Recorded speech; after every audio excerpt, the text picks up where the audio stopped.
Hi today's welcome back to Market Waves. Nifty, bank Nifty, Sensex എന്നീ ഇൻഡെക്സുകളുടെ daily അനാലിസിസിലേക്ക് ഏവർക്കും സ്വാഗതം.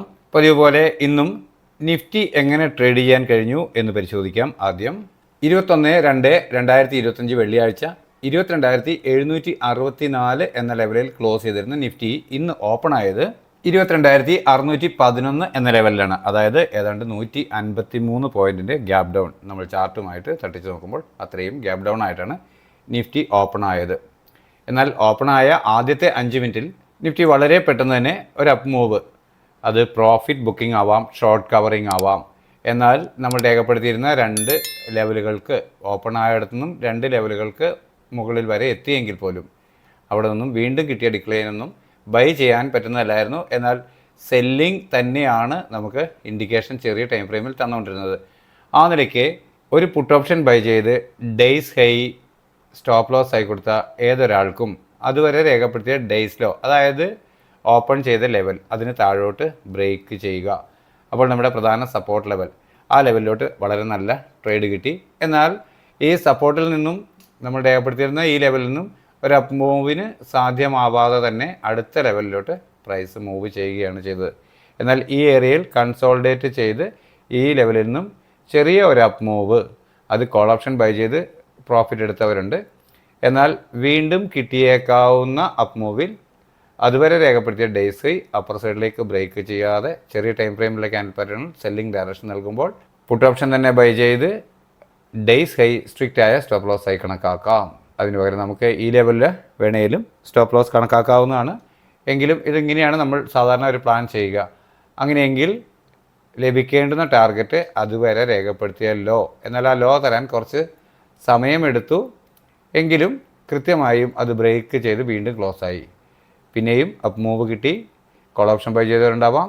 എന്നാൽ വീണ്ടും അടുത്ത റെസിസ്റ്റൻസ്, അപ്പോൾ ഇത് ഈ ലെവലിലോട്ട് പോന്നപ്പോൾ നമ്മൾ സപ്പോർട്ടായി രേഖപ്പെടുത്തിയ ലെവൽ റെസിസ്റ്റൻസ് ആയി, ആ ലെവലിൽ നിന്ന് വീണ്ടും സെല്ല് വന്നു. അങ്ങനെ ഇത്രയുമാണ് ഇന്നത്തെ ട്രേഡിംഗ് ചാൻസുകൾ ഉണ്ടായിരുന്നത്. ഇന്നലെ ക്ലോസ് ചെയ്തതെന്നും ഇന്നത്തെ വ്യത്യാസം നോക്കുകയാണെങ്കിൽ നല്ല പോയിൻറ്റിൻ്റെ മൂവ് നടത്തിയിട്ടുണ്ടെങ്കിൽ പോലും, അതായത് ഇന്നലെ ക്ലോസ് ചെയ്തെടുത്തുനിന്ന് ഇന്നത്തെ ലോ പരിശോധിക്കുകയാണെങ്കിൽ ഒരു 240-ലധികം പോയിൻറ്റിൻ്റെ മൂവ് നടത്തിയിട്ടുണ്ടെങ്കിലും ഇന്ന് നമുക്ക് ലഭ്യമായ ട്രേഡിംഗ് പോയിൻറ്റുകൾ എന്ന് പറയാനുള്ളത് ഒരു 150 പോയിൻറ്റിൻ്റേത് മാത്രമായിരുന്നു. എന്നാൽ അത് ഈ 6.25 മണിക്കൂർ കൊണ്ട് വളരെ സ്ലോ ആയി ഒന്ന് അപ്പ് വന്നു, പിന്നീട് വീണ്ടും ഡിക്ലൈൻ നിന്നു, വീണ്ടും അപ്പ് വന്നു, ഡിക്ലൈൻ നിന്നു, അങ്ങനെ മാത്രമാണ് നമുക്ക് ലഭിച്ചിരുന്നത്. വളരെ സൂക്ഷ്മമായി ശ്രദ്ധിച്ച് ഏതൊരാൾക്കും മനോഹരമായി ട്രേഡ് ചെയ്യാൻ കഴിയേണ്ടതാണ്. എന്നാൽ വളരെ ഡ്രാഗിങ് ആയിരുന്നതുകൊണ്ട് പലരും ട്രേഡിങ്ങിൽ നിന്നും വിട്ടു നിൽക്കുകയാണ് ചെയ്തിരുന്നത്. കാരണം എനിക്ക് അത്രയധികം പി ആൻഡിലുകളൊന്നും ലഭിച്ചിരുന്നില്ല. എന്നാൽ കുറേയധികം പേര് പി ആൻഡിലുകൾ തന്നിരുന്നു. എന്തോ ഇന്ന് അത്ര വലിയ ട്രേഡിംഗ് ലെവലുകൾ അല്ലെങ്കിൽ റിസൾട്ടുകൾ കണ്ടില്ല എന്നുള്ളതാണ് വസ്തുത. അപ്പോൾ ഇന്ന് ലഭിച്ച ഈ മൂവ്മെൻറ്റുകളിലെ പ്രൈസ് ലെവലുകളെ അടിസ്ഥാനപ്പെടുത്തിക്കൊണ്ട് നാളേക്ക് നമ്മുടെ ട്രേഡിംഗ് പ്ലാൻ എന്തായിരിക്കാം എന്ന് പരിശോധിക്കാം. 22,544 എന്ന ലെവലാണ് ആദ്യമായി ലഭിക്കാവുന്ന സപ്പോർട്ട്, പ്രധാന സപ്പോർട്ട് എന്ന രീതിയിൽ ഞാൻ രേഖപ്പെടുത്തിയിട്ടുള്ളത്.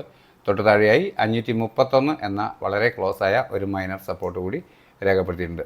എന്നാൽ ആദ്യമായി ലഭിക്കാവുന്ന പ്രധാന റെസിസ്റ്റൻസായി 22,780 ആണ് രേഖപ്പെടുത്തിയിട്ടുള്ളതെങ്കിൽ പോലും അതിനിടയിൽ മൈനർ റെസിസ്റ്റൻസുകളായി 22,629, 668, 720 എന്നിങ്ങനെയുള്ള ലെവലുകളാണ് ഞാൻ രേഖപ്പെടുത്തിയിട്ടുള്ളത്.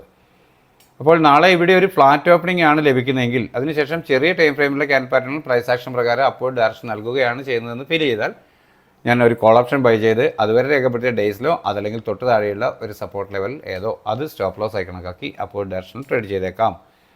പ്രതീക്ഷിക്കുന്ന ടാർഗറ്റ് ആദ്യമായി ലഭിക്കേണ്ടത് 22,629 എന്ന ലെവലിന് മുകളിൽ ഒരു 5 മിനിറ്റ് 15 മിനിറ്റ് ക്യാൻഡിൽ ക്ലോസ് ആവുക എന്നതാണ്. അത്തരത്തിലൊരു ക്ലോസിംഗ് ലഭിച്ചാൽ വീണ്ടും ഒരു ഡിക്ലൈൻ കിട്ടുമ്പോൾ അതുവരെ രേഖപ്പെടുത്തിയ ഡേയ്സിലോ ഡൗൺ സൈഡിലേക്ക് ബ്രേക്ക് ചെയ്യാതിരിക്കുകയും ചെറിയ ടൈം ഫ്രെയിമിലുള്ള ക്യാൻഡിൽ പാറ്റേണുകൾ വീണ്ടും പ്രൈസ് ആക്ഷൻ പ്രകാരം അപ്വേർഡ് ഡയറക്ഷൻ നൽകുകയും ചെയ്താൽ കോൾ ഓപ്ഷൻ തന്നെ വീണ്ടും ബൈ ചെയ്യും. ഡേയ്സ് ലോ ആയിരിക്കും അപ്പോഴത്തെ സ്ട്രിക്റ്റ് ആയ സ്റ്റോപ്പ് ലോസ് ലെവൽ. പ്രതീക്ഷിക്കേണ്ട ടാർഗറ്റ് അതുവരെ രേഖപ്പെടുത്തിയ ഉയരമാണ്. എന്നാൽ അതിന് മുകളിലോട്ട് 5 മിനിറ്റ് 15 മിനിറ്റ് ക്യാൻ ക്ലോസ് ആവുകയാണെങ്കിൽ വീണ്ടും പ്രൈസ് ഈ ലെവൽ ടെസ്റ്റ് ചെയ്തേക്കാമെന്നാണ് പ്രതീക്ഷ.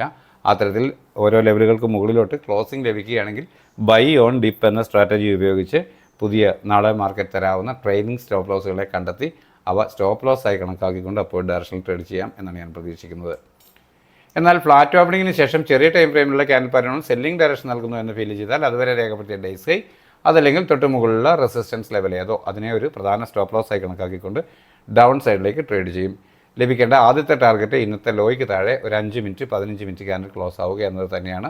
അത്തരത്തിലൊരു ക്ലോസിംഗ് ലഭിച്ചാൽ വീണ്ടും ഒരു അപ്പ് മൂവ് കിട്ടുമ്പോൾ അതുവരെ രേഖപ്പെടുത്തിയ ഡേയ്സ് ഹൈ അപ്പർ സൈഡിലേക്ക് ബ്രേക്ക് ചെയ്യാതിരിക്കുകയും ചെറിയ ടൈം ഫ്രെയിമിലുള്ള ക്യാൻഡിൽ പാറ്റേണുകൾ സെല്ലിംഗ് ഡയറക്ഷൻ നൽകുകയും ചെയ്താൽ വീണ്ടും പുട്ട് ഓപ്ഷൻ തന്നെ ബൈ ചെയ്യും. ഡേയ്സ് ഹൈ ആയിരിക്കും അപ്പോഴത്തെ സ്ട്രിക്റ്റ് ആയ സ്റ്റോപ്പ് ലോസ്.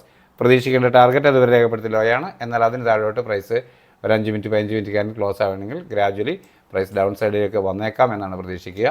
അങ്ങനെയെങ്കിൽ ലഭിക്കാവുന്ന ടാർഗറ്റുകളാണ് ഇവിടെ രേഖപ്പെടുത്തി കാണുന്നവ. 22,449, 428, 353, 275 എന്നിങ്ങനെയുള്ള ലെവലുകളാണ് ഞാൻ രേഖപ്പെടുത്തിയിട്ടുള്ളവ. അപ്പോൾ ഇത്രയുമാണ് നിഫ്റ്റിയിലെ ട്രേഡിംഗ് പ്ലാൻ. ഞാനിതൊരു കോളോ പുട്ടോ ബൈ സെല്ല് സജഷനൊന്നും നൽകുന്നതല്ല, എൻ്റെ ട്രേഡിംഗ് പ്ലാൻ മാത്രമാണ്. ഒരു സെബി രജിസ്റ്റേർഡ് അനലിസ്റ്റ് അല്ലാത്തതിനാൽ അത്തരത്തിലുള്ള സജഷൻസ് ഒന്നും ഒരു കാരണവശാലും നൽകാൻ പാടില്ല എന്നുള്ളതാണ്.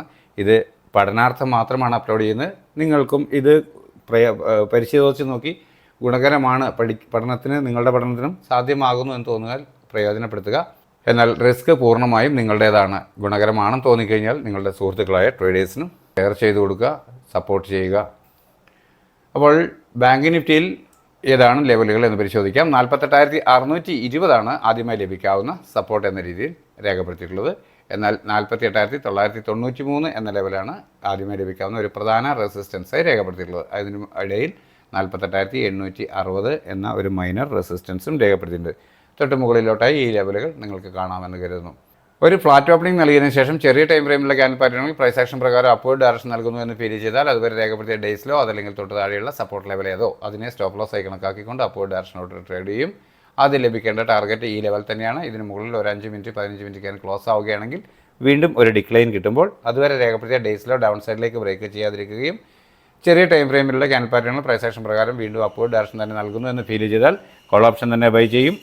ഡേയ്സ് ലോ ആയിരിക്കും അപ്പോഴത്തെ സ്ട്രിക്റ്റ് ആയ സ്റ്റോപ്പ് ലോസ് ലെവൽ.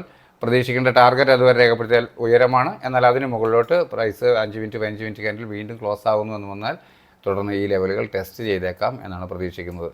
എന്നാൽ ഫ്ലാറ്റ് ഓപ്പണിങ്ങിന് ശേഷം ചെറിയ ടൈം ഫ്രെയിമിലെ ക്യാൻഡിൽ പാറ്റേണിൽ സെല്ലിംഗ് ഡയറക്ഷൻ നൽകുന്നു എന്ന് ഫീൽ ചെയ്താൽ അതുവരെ രേഖപ്പെടുത്തിയ ഡേയ്സ് ഹൈ അതല്ലെങ്കിൽ തൊട്ട് മുകളിലുള്ള റെസിസ്റ്റൻസ് ലെവൽ ഏതോ അതിനെ ഒരു സ്റ്റോപ്പ് ലോസ് ആയി കണക്കാക്കി ഡൗൺ സൈഡിലേക്ക് ട്രേഡ് ചെയ്യും.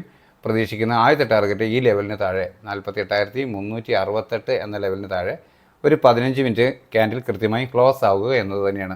അത്തരത്തിലൊരു ക്ലോസിംഗ് ലഭിച്ചാൽ മാത്രം വീണ്ടും ഒരു അപ്പ് മൂവ് കിട്ടുമ്പോൾ അതുവരെ രേഖപ്പെടുത്തിയ ഡേയ്സ് ഹൈ അപ്പർ സൈഡിലേക്ക് ബ്രേക്ക് ചെയ്യാതിരിക്കുകയും ചെറിയ ടൈം ഫ്രെയിമിലെ ക്യാൻഡിൽ പാറ്റേണിൽ സെല്ലിംഗ് ഡയറക്ഷൻ നൽകുകയും ചെയ്താൽ വീണ്ടും പുട്ട് ഓപ്ഷൻ തന്നെ ബൈ ചെയ്യാൻ കഴിയും.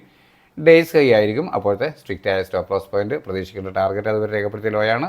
എന്നാൽ അതിന് താഴോട്ട് ഒരു 5 മിനിറ്റ് 15 മിനിറ്റ് ക്യാൻഡിൽ ക്ലോസ് ആകുന്നു, അതായത് ഇന്നത്തെ ലോയ്ക്ക് താഴോട്ട് വീണ്ടും ഒരു ക്ലോസിംഗ് ലഭിക്കുന്നു എന്ന് വന്നാൽ പ്രൈസ് വീണ്ടും വീക്കായേക്കാം, ഇൻഡെക്സ് വീക്കായേക്കാം എന്നാണ് കണക്കാക്കേണ്ടത്. അങ്ങനെയെങ്കിൽ ലഭിക്കാവുന്ന ടാർഗറ്റുകളാണ് ഇവിടെ രേഖപ്പെടുത്തി കാണുന്നവ. നിങ്ങൾക്ക് കാണാമെന്നാണ് കരുതുന്നത്. 74,438 എന്ന ലെവലാണ് സെൻസെക്സിൽ ആദ്യമായി ലഭിക്കാവുന്ന ഒരു സപ്പോർട്ട് എന്ന രീതിയിൽ രേഖപ്പെടുത്തിയിട്ടുള്ളത്. പ്രധാന റെസിസ്റ്റൻസായി 75,249 കണക്കാക്കുന്നതെങ്കിലും തൊട്ട് താഴെയായി 74,755, 910, 75,111 എന്നിങ്ങനെയുള്ള ലെവലുകളും ഒരു മൈനർ റെസിസ്റ്റൻസുകളായി രേഖപ്പെടുത്തിയിട്ടുണ്ട്. ഇവിടെ ഒരു ഫ്ലാറ്റ് ഓപ്പണിംഗ് നൽകിയതിന് ശേഷം നാളെ ചെറിയ ടൈം ഫ്രെയിമിലെ ക്യാൻഡിൽ പാറ്റേണിൽ പ്രൈസ് ആക്ഷൻ പ്രകാരം അപ്വേർഡ് ഡയറക്ഷൻ കാണിച്ചാൽ അതുവരെ രേഖപ്പെടുത്തിയ ഡേയ്സിലോ അതല്ലെങ്കിൽ തൊട്ട് താഴെയുള്ള സപ്പോർട്ട് ലെവൽ സ്റ്റോപ്പ് ലോസ് ആയി കണക്കാക്കിക്കൊണ്ട് കോൾ ഓപ്ഷൻ ബൈ ചെയ്ത് ഹോൾഡ് ചെയ്യാം. പ്രതീക്ഷിക്കേണ്ട ആദ്യത്തെ ടാർഗറ്റ് 74,755 എന്ന ലെവലാണ്. അതിന് മുകളിൽ ഒരു 15 മിനിറ്റ് ക്യാൻഡിൽ ക്ലോസ് ആവുകയാണെങ്കിൽ മാത്രം വീണ്ടും ഒരു ഡിക്ലൈൻ കിട്ടുമ്പോൾ അതുവരെ രേഖപ്പെടുത്തിയ ഡേയ്സിലോ ഡൗൺ സൈഡിലേക്ക് ബ്രേക്ക് ചെയ്യാതിരിക്കുകയും ചെറിയ ടൈം ഫ്രെയിമിലെ ക്യാൻഡിൽ പാറ്റേണിൽ പ്രൈസ് ആക്ഷൻ പ്രകാരം അപ്വേർഡ് ഡയറക്ഷൻ നൽകുകയും ചെയ്താൽ വീണ്ടും കോൾ ഓപ്ഷൻ തന്നെ ബൈ ചെയ്യാൻ കഴിയും. ഡേയ്സ് ലോ ആയിരിക്കും അപ്പോഴത്തെ സ്ട്രിക്റ്റ് ആയ സ്റ്റോപ്പ് ലോസ് ലെവൽ. പ്രതീക്ഷിക്കേണ്ട ടാർഗറ്റ് അതുവരെ രേഖപ്പെടുത്തിയ ഉയരമാണ്. എന്നാൽ അതിന് മുകളിലോട്ട് 5 മിനിറ്റ് 15 മിനിറ്റ് ക്യാൻഡിൽ ക്ലോസ് ആവുന്നു എന്ന് വന്നാൽ തുടർന്ന് മുകളിൽ രേഖപ്പെടുത്തിയിരിക്കുന്ന ടാർഗറ്റ് ലെവലുകൾ ലഭിച്ചേക്കാം എന്നാണ് പ്രതീക്ഷിക്കുന്നത്. അത്തരത്തിലൊരു മൂവാണ് ലഭിക്കുന്നതെങ്കിൽ ബൈ ഓൺ ഡിപ്പ് എന്ന സ്ട്രാറ്റജി ഉപയോഗിച്ച് പുതിയ ട്രെയിലിംഗ് സ്റ്റോപ്പ് ലോസുകളെ കണ്ടെത്തി അവ സ്റ്റോപ്പ് ലോസ് ആയി ഉപയോഗിച്ചുകൊണ്ട് അപ്വേർഡ് ഡയറക്ഷൻ ട്രേഡ് ചെയ്യാൻ കഴിഞ്ഞേക്കാം. എന്നാൽ ഫ്ലാറ്റ് ഓപ്പണിങ്ങിന് ശേഷം ചെറിയ ടൈം ഫ്രെയിമിലെ ക്യാൻഡിൽ പാറ്റേണുകൾ സെല്ലിംഗ് ഡയറക്ഷൻ നൽകുന്നു എന്ന് ഫീൽ ചെയ്താൽ അതുവരെ രേഖപ്പെടുത്തിയ ഡേയ്സ് ഹൈ അതല്ലെങ്കിൽ തൊട്ട് മുകളിലുള്ള റെസിസ്റ്റൻസ് ലെവൽ കൃത്യമായും സ്റ്റോപ്പ് ലോസ് ആയി കണക്കാക്കിക്കൊണ്ട് ഡൗൺ സൈഡിലേക്ക് ട്രേഡ് ചെയ്യും. പ്രതീക്ഷിക്കുന്ന ആദ്യത്തെ ടാർഗറ്റ് ഈ ലെവലിന് താഴെ ഒരു 5 മിനിറ്റ് 15 മിനിറ്റ് ക്യാൻഡിൽ ക്ലോസ് ആവുക എന്നതാണ്. അത്തരത്തിലൊരു ക്ലോസിംഗ് ലഭിച്ചാൽ മാത്രം വീണ്ടും ഒരു അപ്പ് മൂവ് കിട്ടുമ്പോൾ അതുവരെ രേഖപ്പെടുത്തിയ ഡേയ്സ് ഹൈ അപ്പർ സൈഡിലേക്ക് ബ്രേക്ക് ചെയ്യാതിരിക്കുകയും ചെറിയ ടൈം ഫ്രെയിമിലെ ക്യാൻഡിൽ പാറ്റേണുകൾ സെല്ലിംഗ് ഡയറക്ഷൻ നൽകുകയും ചെയ്താൽ പുട്ട് ഓപ്ഷൻ തന്നെ വീണ്ടും ബൈ ചെയ്യാൻ കഴിയും. ഡേയ്സ് ഹൈ ആയിരിക്കും അപ്പോഴത്തെ സ്ട്രിക്റ്റ് ആയ സ്റ്റോപ്പ് ലോസ് ലെവൽ. പ്രതീക്ഷിക്കേണ്ട ടാർഗറ്റ് അതുവരെ രേഖപ്പെടുത്തിയ ലോയാണ്. എന്നാൽ അതിന് താഴോട്ട് വീണ്ടും 5 മിനിറ്റ് 15 മിനിറ്റ് കഴിഞ്ഞ് ക്ലോസ് ആവുന്നു എന്ന് വന്നാൽ തുടർന്ന് താഴെയോട്ടുള്ള സപ്പോർട്ട് ലെവലുകൾ ടാർഗറ്റുകളായി ലഭിച്ചേക്കാം എന്നതാണ് പ്രതീക്ഷിക്കുന്നത്. ഈ ലെവലുകൾ നിങ്ങൾക്ക് കാണാം എന്നാണ് കരുതുന്നത്. അപ്പോൾ ഇത്രയുമാണ് നാളേക്ക് വേണ്ടിയുള്ള 3 ഇൻഡെക്സുകളുടെയും എൻ്റെ ട്രേഡിംഗ് പ്ലാൻ. എല്ലാവർക്കും മനസ്സിലായിട്ടുണ്ടാകുമെന്ന് കരുതുന്നു. ഗുണകരമാണെങ്കിൽ പ്രയോജനപ്പെടുത്തുക. റിസ്ക് നിങ്ങളുടേതാണ്. അപ്പോൾ നിങ്ങളുടെ ലൈക്കുകളും കമൻറ്റുകളും രേഖപ്പെടുത്തി നമ്മളുടെ ചാനലിനെ സപ്പോർട്ട് ചെയ്യുമെന്ന് പ്രതീക്ഷിക്കുന്നു. നാളെയും നല്ല ട്രേഡിംഗ് അവസരങ്ങൾ നൽകുന്ന മൂവ്മെൻറ്റ് എല്ലാ ഇൻഡെക്സുകളിലും ഉണ്ടാവട്ടെ. എല്ലാവർക്കും നല്ല രീതിയിൽ ട്രേഡിംഗ് ചെയ്യാൻ സാധ്യമാകട്ടെ എന്ന് ആശംസിച്ചുകൊണ്ട് തൽക്കാലം നിർത്തുന്നു. താങ്ക്